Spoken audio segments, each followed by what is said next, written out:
So, great question. Very complex answer. My mother constantly reminds me that she lives in Pennacook and pays more taxes than I do in Concord. It wasn't that way when she started. When I first moved to Concord, it was less. And she always points out, well, you know, you allow all this, like these great developments I talked about. You know, you allow them in, and you know, there's more families and more kids using the school system because we know a big chunk of it's from the school system. We want these young families. You know, we want a family-friendly environment.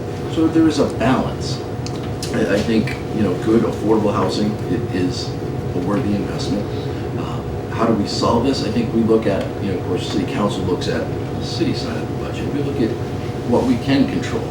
If we need to make an investment in something, we're going to do it well. And if we don't make an investment, if we don't need to make an investment, we don't make an investment.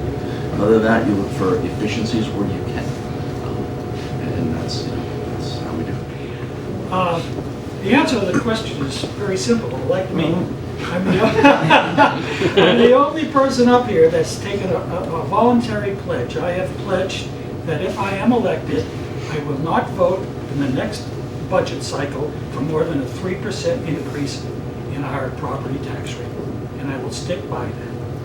I think it's doable, and I think it's needed. I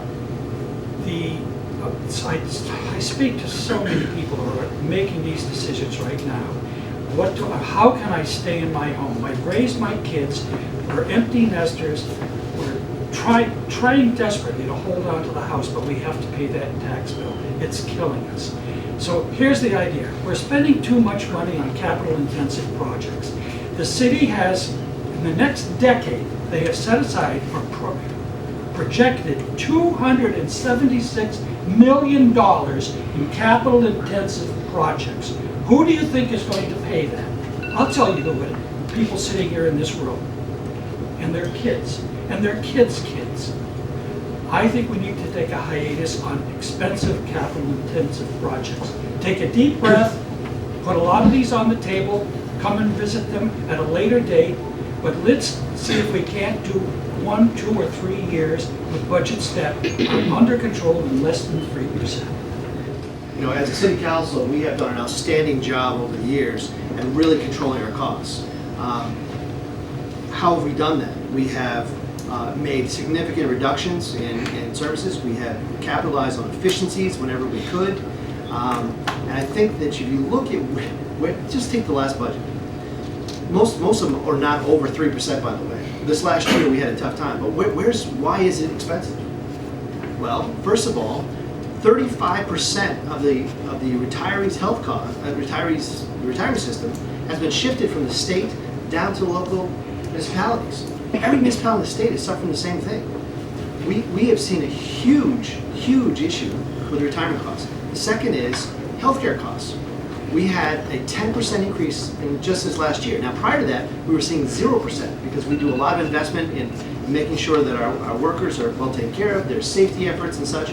But if you look at what the cost drivers are, it's health insurance, it's retirement costs, it's the downshifting that we've seen. And but for our purposes, we've done, I think, an extremely good job at controlling our costs. But we can't just say no to things. When we start saying no to things, all of a sudden we become stagnant and we start to fail. And one of the things that I refuse to stop doing, because I think everyone in this room wants us to do it, and that is we need to continue to invest in our roads. We have to continue to invest in our roads. It is a vital. I don't want to get any more of your emails telling me that I have to pay for your front end alignment. So roads are critically important.